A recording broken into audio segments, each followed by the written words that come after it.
dengan kalimat alhamdulillah. Ya, kalimat alhamdulillah ini kita bersyukur sampai sekarang kita masih berjumpa dengan namanya bulan suci Ramadan, dan kita masih bisa melaksanakan sholat isya berjamaah dan sholat tarawih berjamaah, dan ditindaklanjuti dengan berpuasa hingga besok kita berbuka dan melanjutkan sholat tarawih sebagaimana biasa. Baik bapak-bapak, ibu-ibu, yang kedua tentu kita tidak lupa juga memberikan syafaat kepada Nabi Muhammad dengan bacaan sholawat. Allahumma sholli ala sayyidina Muhammad.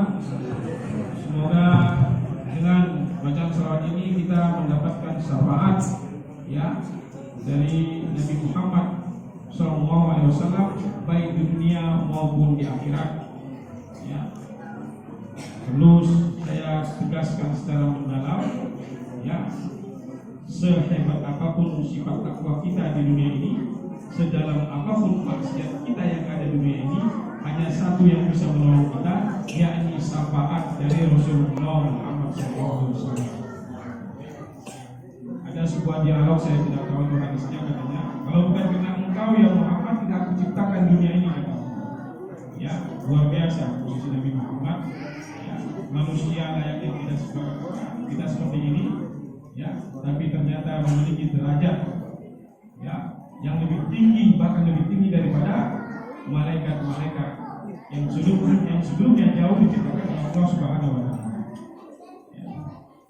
Baik Bapak Ibu, kemarin saya sudah berjanji, bukan berjanji sebenarnya, menyampaikan, ya, insya Allah malam ini, ya, saya akan menyampaikan tentang supaya satu pemahaman sejarah masjid ini berdiri bagaimana sih begitu. Ya, jangan ada suara sumbang siung, bahkan yang infonya terputus-putus. Kebetulan narasumbernya di sini berdiri. Kemarin saya janjiin pada jamaah, insya Allah malam ini saya akan menceritakan sejarah masjid ini berdiri kan begitu. Ya. Nah, yang tahu kan cuma ada ini apa istilahnya dari perantara. Ya. Kenapa? Sebab ini adalah bagian daripada rasa syukur Pak Haji Nursal yang diberikan oleh Allah Subhanahu wa Ta'ala, dan rezeki yang berlipat ganda, sehingga ya dilebihkan baginya, dan dia mendirikan yang namanya Masjid Nursal ini. Ya. Jadi kalau ditanya kronologinya bagaimana, bahkan begitu. Ini tanah masjid ini Bapak Ibu itu 500 meter. Ya, yang termasuk lapangan sebelah kiri saya ini itu 500 meter. Ya. Ini rasa syukur Pak Haji ini. Maaf, Pak Haji ini bukan seorang tokoh jenderal, tidak. Dia bukan orang yang pintar, tidak. Orangnya biasa-biasa aja. Ya. Tapi ada kajian yang saya ambil dari diri beliau, ternyata saya tidak mampu memilikinya, tapi saya telah berjumpa dan ketemu dengan orang-orang sebelum beliau sebenarnya. Ya, mudah-mudahan nanti siapa Rasul bisa membantu penolong saya secara pribadi dan juga bagi kita semua di sini. Amin amin ya rabbal alamin. Ternyata apa yang saya lihat dari nilai Pak Haji? Ya. Apa? La in syakartum la azidannakum wa la in kafartum inna azabi lasyadid. Pak Haji Nursal itu tidak pernah berkeluh kesah apabila dia tidak diberikan kepadanya rezeki, tidak pernah mengeluh apabila dia tidak diberikan kepadanya rezeki. Dia selalu bersyukur karena dia yakin dengan iman insya Allah mendekati ketahuan akan memberikan semua solusi pada setiap permasalahan. Ini intinya. Ya. Pak Haji orang pintar tidak, bapak ibu-ibu. Pak Haji itu kurang lebih memiliki 100 kontrakan di Mampang Perapatan, bukan di ATN. Kalau di ATN yang duit itu warna di Mampang, ya kan? Nah, tapi orang sederhana aja, tidak pakai jenderal, tidak dikawal, tidak kemana-mana, orang biasa aja. Lalu dia bilang sama istri saya, ya saya ingin mendirikan masjid di sini, katanya waktu itu. Ya, nah dia sampaikan kepada istri saya menyampaikan kepada saya.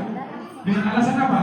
Supaya warga yang ada di sekitar sini dimudahkan untuk sholat berjamaah di masjid. Itu niat beliau. Tidak lain dan tidak ada yang lain. Beliau tidak menuntut yang namanya terkenal, tidak. Beliau tidak dikenal orang. Beliau tinggal di Mampang sana, bahkan di sini banyak tidak pernah ketemu beliau. Jadi apa yang diambil dari beliau? Beliau tidak mengharapkan namanya pujian, jabatan, ya, kehormatan, tidak. Tapi dengan kerendahan jiwa beliau, sehingga beliau apa? Diberikan rezeki yang berlipat ganda, dan hanya ini antara Allah dan Pak Haji Nur saja tahu. Bapak Ibu, ya, ini berapa Bapak Ibu waktu itu?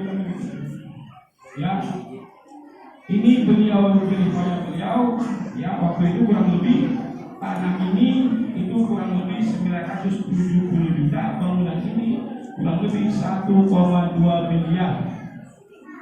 Beliau sendiri yang membangun, hanya mengharapkan ridho Allah. Itu sejarah masjid ini. Lalu bagaimana masyarakat saat itu? Silakan kata Pak Haji. Kenapa? Sebab masyarakat di sini ingin juga apa? Bersedekah seperti Pak Rodi normal, Pak. Ya, memberikan sedekah kepada masjid ini. Ya, banyak yang diberikan oleh Pak Rodi dan juga bapak-bapak yang lain. Ya. Nah, itu sejarah. Lalu pertanyaannya, ya, ini di Ramadan, mudah-mudahan saya tidak bohong ini. Kenapa? Sebab ini bulan yang suci. Ya, apakah masjid ini diwakafkan? Tadi pertanyaannya. Jadi tidak ada sembunyi-sembunyi di depan saya. Kalau perantara orang berarti sembunyi-sembunyi, orang lain seperti adiknya yang bicara. Dia bilang apa Mas saya? Belum bisa diwakafkan. Kenapa? Jamaahnya Bapak Ibu baru sedikit. Beliau pernah datang kemari sholat zuhur, itu jamaahnya 2 orang Bapak. Lalu dia tanya sama saya, kepada siapa yang mau saya wakafkan? Katanya tidak ada orang di sini. Datang beliau asal lari kemari. Saya mau wakafkan tapi tidak ada orang. Ya kan, ahli masjid enak ahli masjid, kan begitu. Ya kan, tidak ada orang di sini.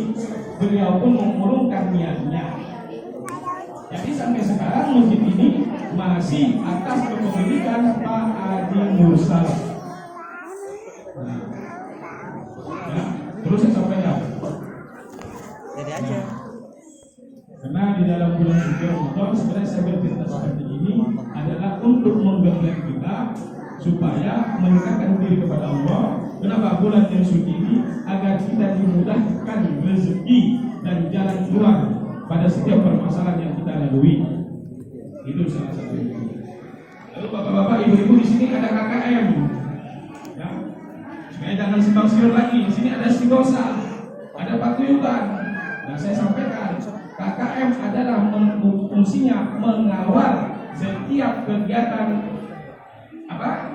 Kegiatan BNI Hari Besar Islam di masjid ini. Itu fungsi KKM. Lalu ada istighosah. Istighosah adalah salah satunya adalah mengisi daripada kegiatan BNI tersebut. Ya. Lalu ada paguyuban. Paguyuban fungsinya di masjid ini bagaimana?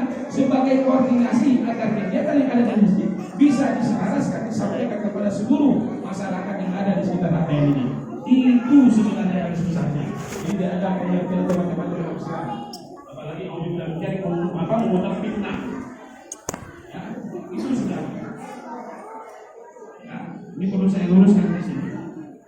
Baik, saya sampaikan di sini agar apa Bapak Ibu satu pemahaman supaya kita bersih niat kita datang ke masjid ini dan kita melaksanakan sholat karena lillahi ta'ala. Yang ingin saya sampaikan, insya Allah Bapak-Bapak, saya ingin membuatkan besok ini ada ustadz yang diundang Pak Robi. Ini ustadz baru pulang dari Turki. Besok subuh. Jadi besok subuh kita jamaah di sini ada pengajian subuh. Ya, itu masih muda usahanya ganteng. Ya, itu baru pulang dari Turki. Masih fresh seperti otaknya untuk memberikan kita oleh-oleh dari Turki. Ya, wabillahi taufiq wal hidayah. Assalamualaikum warahmatullahi wabarakatuh.